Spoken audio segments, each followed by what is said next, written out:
The Amulet by Michael McDowell.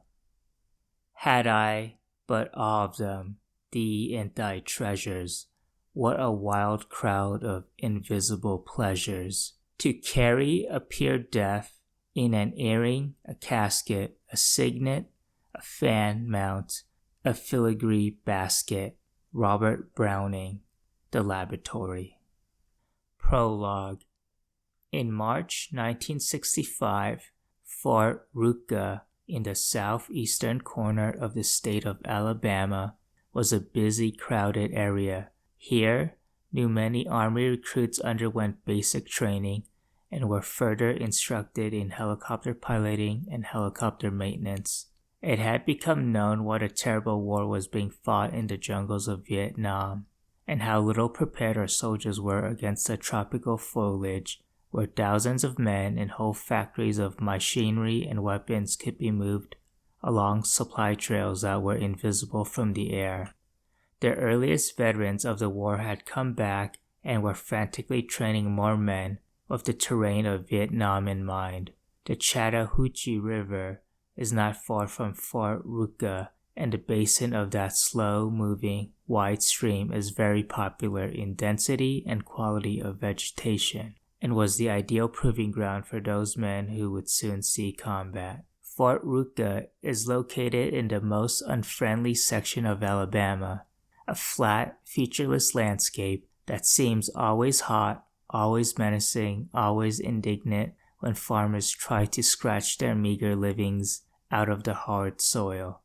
The vegetation is coarse and sharp and not much good for anything. The only plants that seem to grow well are trees whose lumber is worthless and shrubs with thorns and briars.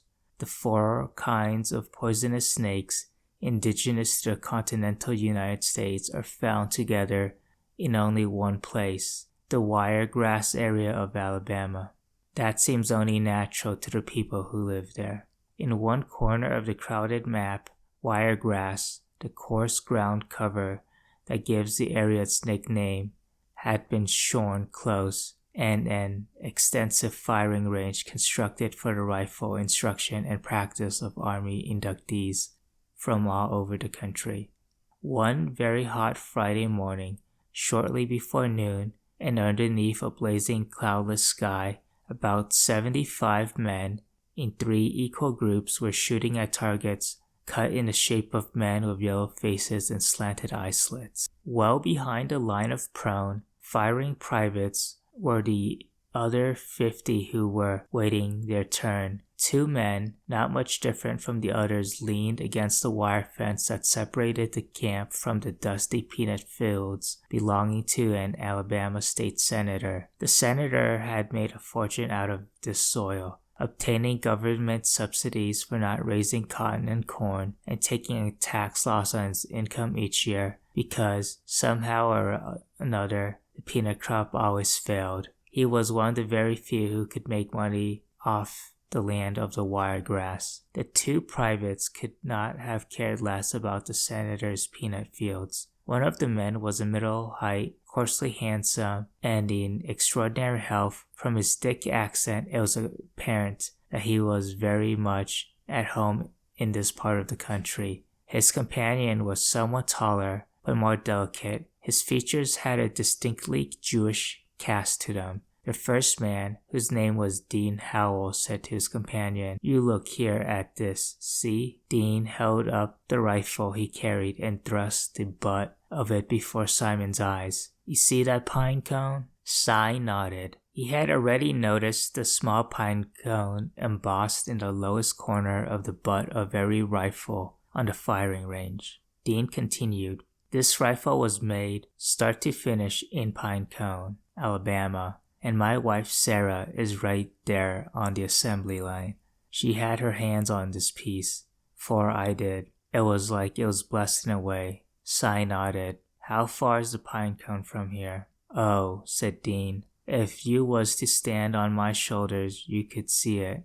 It's about 30 miles. He pointed vaguely over the senator's peanut fields. "We got pine cones and cotton fields, and the pine cone munitions factory. and that's about all. He waited a moment while the line of men fired at the targets again, and then he continued. But the pine trees get burned down and the cotton gets eaten up, and so there's the rifle plant that's left. Everybody I know works in that place. You know why? Cy shook his head and asked, why? Dean Howe spoke harshly now. I tell you why. The rifles fired once more. Why? Cy repeated his question. Dean Howe was being deliberately mysterious. Dean's strange smile turned sour. 'Cause, he said with unexpected bitterness, you get a job there and you get a deferment services necessary to the national welfare and security. Everybody I know works in that place, he repeated with angered significance. And you want a job there too?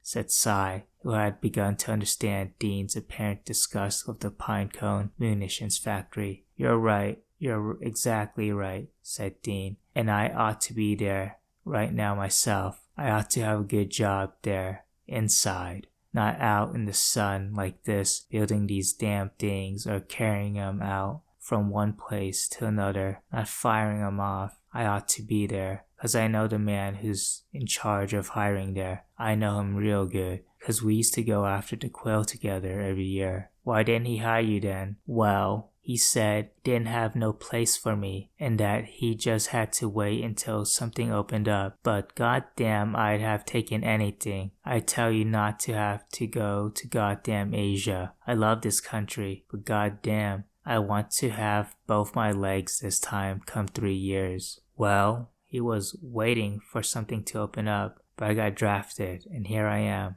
But your wife had a job there, you said. Yeah, said Dean Howell. Eric thought he could make everything all right by putting Sarah on the line.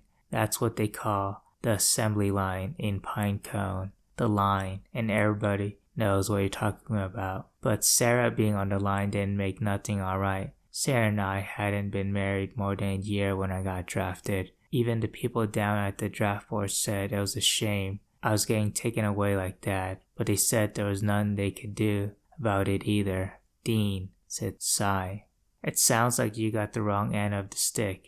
Listen, Cy, you listen to me. We both did. The two men shook their heads, for neither of them was happy to be in Fort Rucka, with only the prospect of jungle combat before them.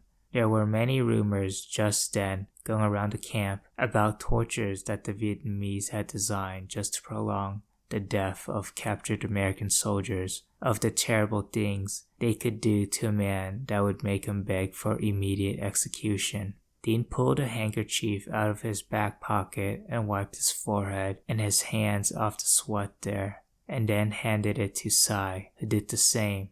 They were being called forward by the platoon sergeant to take their place in the firing line. They moved quickly through the crowd of shifting men and dropped to the ground beside one another. Once again, Dean silently pointed out to Cy the pine cone on the butt of the rifle, smiled, and winked. He evidently considered the pine cone insignia a good luck charm. At the other end of the range, the spent targets had been replaced with fresh ones, and the sergeant took his place at the end of the row of prone, expectant men. Ready, he called out. Aim. Fire. Briefly, the noise was deafening to Cy, but the sound continued longer than was usual. Then he realized it was not a firing range, but a man screaming that he heard. Cy turned instinctively to his friend. Dean Howe was struggling slowly to his feet, both hands clapped over his face. Blood spurted out between his fingers and poured down over his sweat-stained khaki fatigues. He reeled with the injury and, still screaming, fell back into the stiff brown grass. Pinecone rifle lay blown in pieces beneath his withering body. Cy moved closer and pulled Dean's hands away from his face to try to quiet him and determine the extent of the injury. But when he saw the corrugated, bloody mess that was hardly recognizable as a face, with one of the eyeballs dangling by the distended optic nerve, Cy staggered backwards with unconquerable disgust,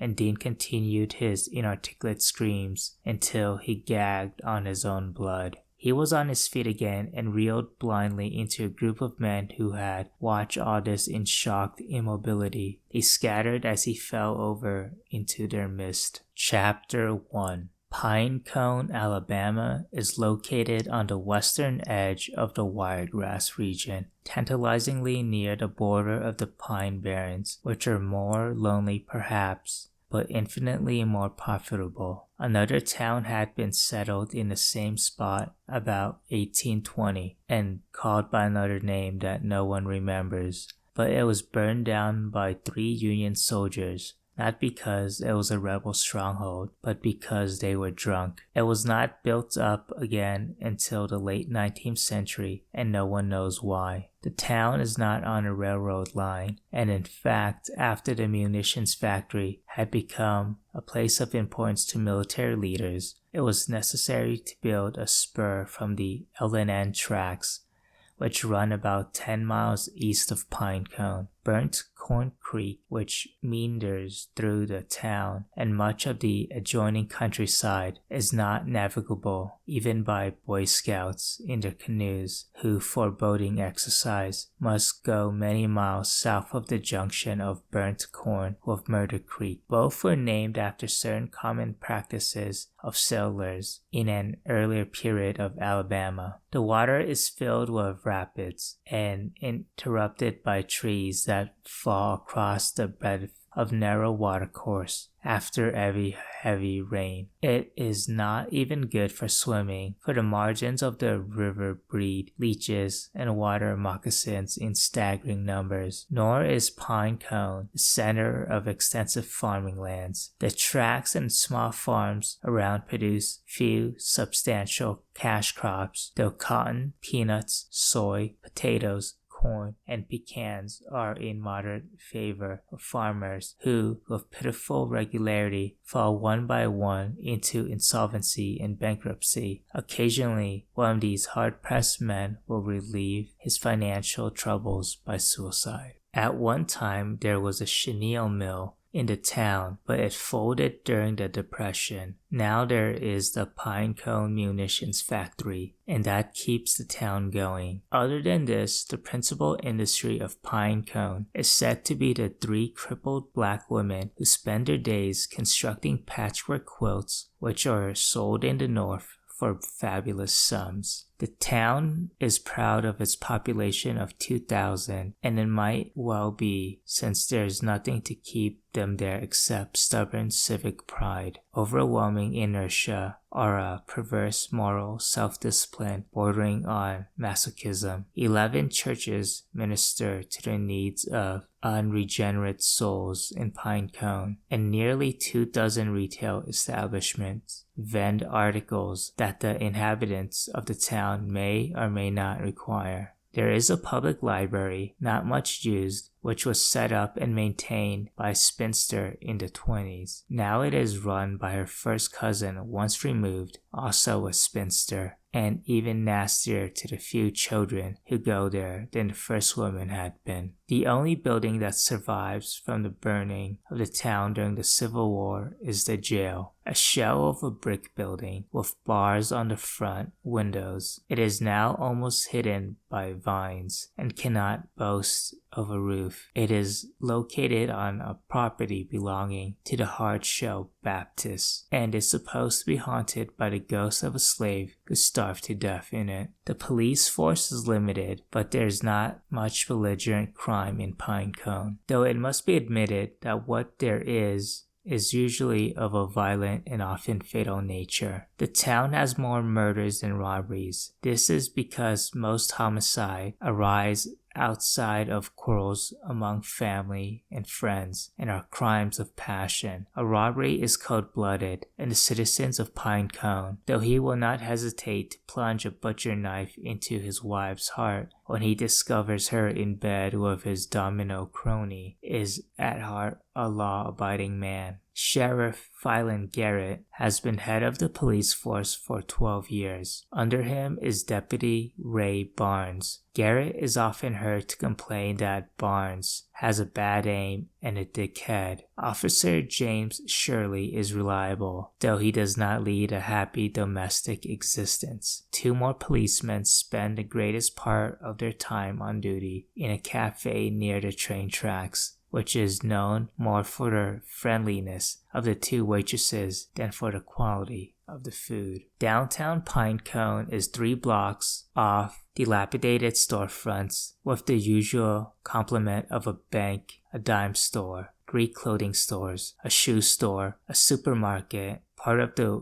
Piggly Wiggly chain, a smaller grocery store, a movie theater, closed for 13 years now, a store that distributes greeting cards and fundamentalist religious literature, 2 auto parts supply stores, 4 gas stations, 3 restaurants, 2 9-to-11 convenience stores, a furniture store, the city hall, and a gift shop that makes all its money on wedding gifts and graduation presents. This area is not so crowded that there is not space for a couple of vacant lots, grown up with weeds where the buildings have been burned and not rebuilt. A go-getting mayor some years back thought to upgrade the image of Pinecone by putting in 3 sets of traffic lights in the 3 intersections in the commercial district. He was not re-elected. Largely because of this move, his successor disconnected the lights, though they remain in place. There's no motel or hotel, but a rooming house can be reached by cycling through the alley that runs between the bank and the more prosperous auto parts store. No one in Pinecone has any idea what sort of people stop there, or indeed who even runs it. Traveling salesmen come only for the day and stay in the towns to the south of Pinecone, Andalusia, Op, Florala, where there are bars. The street goes through the center of Pinecone, was optimistically christened Commercial Boulevard, and is distinguished by an archipelago of narrow, neglected traffic islands which support occasional palm trees. These plants do well enough in the climate of Pinecone, but would look much more at home a little further to the south in Florida. But during the week, shoppers on the Commercial Boulevard are few and all appear to have their cash in their pocket of the pants that are still hanging in the closet at home. But the merchants, in a single flash of financial wizardry, conceived a scheme to draw great numbers of people to shop in Pinecone. A ticket is given for each dollar's worth of merchandise purchased in every store in the downtown area, and the customer fills out his name and address on the scrap of cardboard and then deposits it in a great barrel that stands out in front of City Hall, in a specially constructed shelter which is locked up every night. Each Saturday afternoon at 3 o'clock, the drum is spun around by the head majorette of the county high school, and a ticket is drawn. The winner receives a few $100s and 6 months of congratulations and stale jokes and slant-eyed envy from his friends. The scheme works. This drawing, as the lottery was called, was and continues to be an enormous success in a small rural town.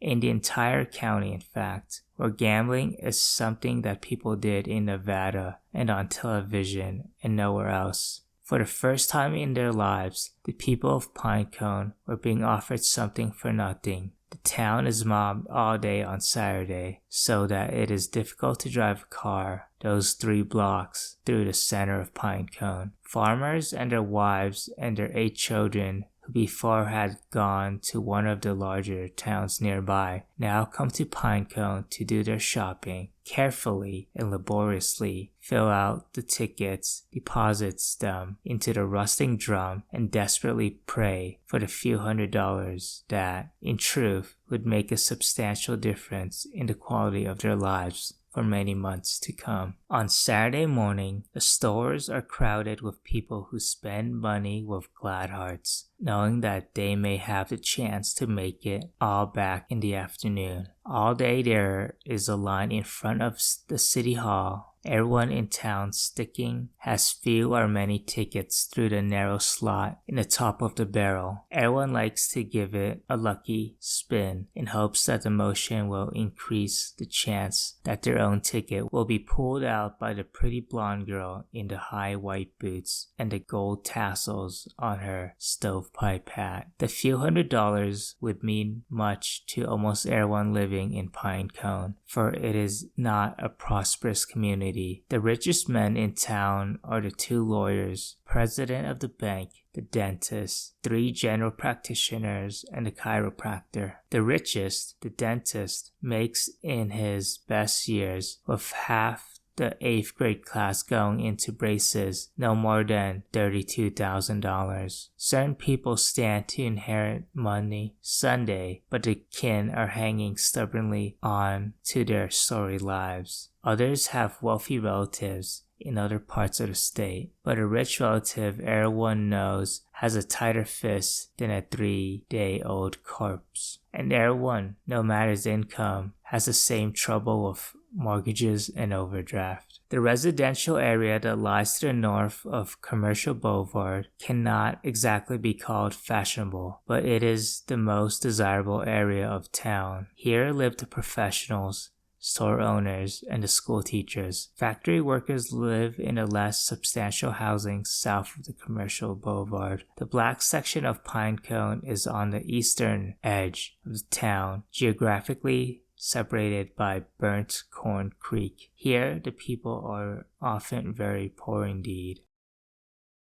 The oldest house in Pinecone stretch along the highway leading out of the town to the west. They are pleasant, well-constructed buildings, though not in the modern taste. The people who live in them are old, proud, impoverished, and not much thought about. The grammar school is located north of the Commercial Boulevard, the junior high school to the south of it. Older students have to take the bus every day to the county high school in Elba. The munitions factory had been constructed just to the west of the town, but recently the town expanded its borders so as to include it. It is screened from the highway by heavily wooden vacant lots. Cheap housing for workers had been recently erected up to the parking lots of the plant, and for many people, the Pinecone Munitions Factory in the very corner of Pinecone is at its center. The people of Pinecone recognize one principal division of themselves, black and white. Other divisions can be seen, but they don't matter as much. All the black people in town, about 30% of the population, are descended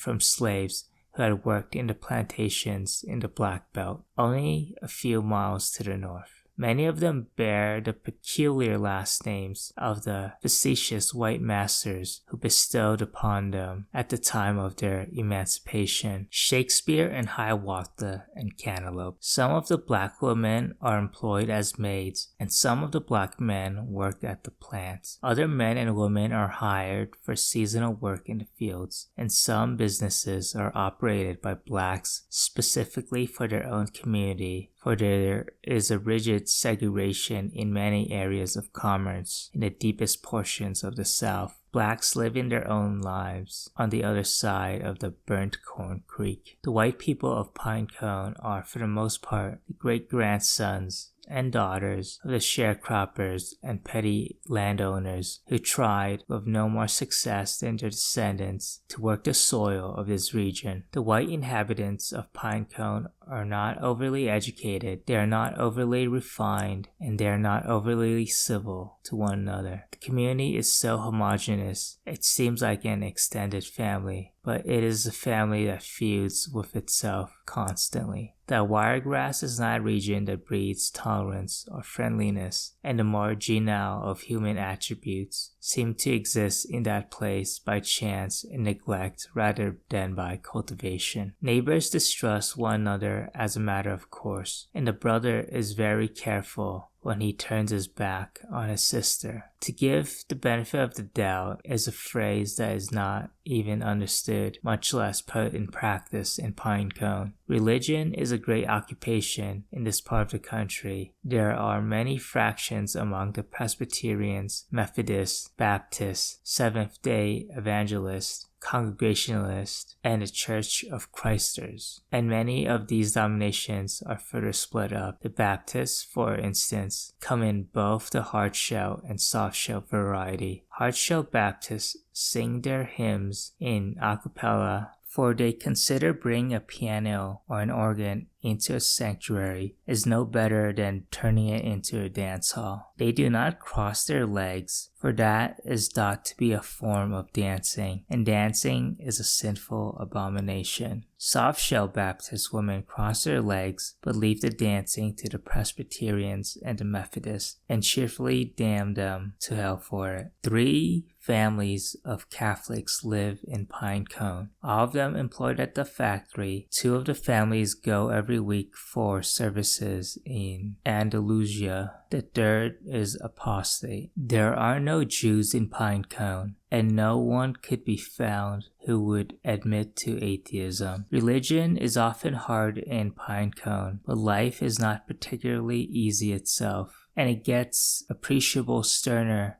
once you cross the city limits out into the countryside. Many people can see the cotton and peanut fields from their houses, and some plots are never situated within boundaries of the town. People in the country live in unpaid wooden houses, still without indoor plumbing, with only fireplaces to heat them through the few bitter months of the southern winter. They haven't a dollar to spare for any luxury. The school board had to rescind the order that no student come to the school barefoot, when too many from the country are being kept home because no shoes could be afforded. Country people think that the inhabitants of Pinecone are all rich and wicked, and perhaps by comparison they are, but people in Pinecone say that country people are meaner, and they might be right. In any case, the people who live in the country don't like to go into town any more than is necessary, probably once a week for most of them. They have their own little establishments on the highways which serve their midweek needs admirably. Morris Emmons's store, for instance, about 5 miles to the west of town, is no bigger than the auto supply store in Pinecone, but Morris Emmons sells gas and diesel fuel at cheaper prices than in town, provides all manner of canned goods and vegetables, long underwear, firearms, spinning tops, bed linen, certain tractor attachments, scratch feed, calico, domestic hardware, and fishing bait. And there is even a slaughterhouse in the back. In the countryside surrounding it,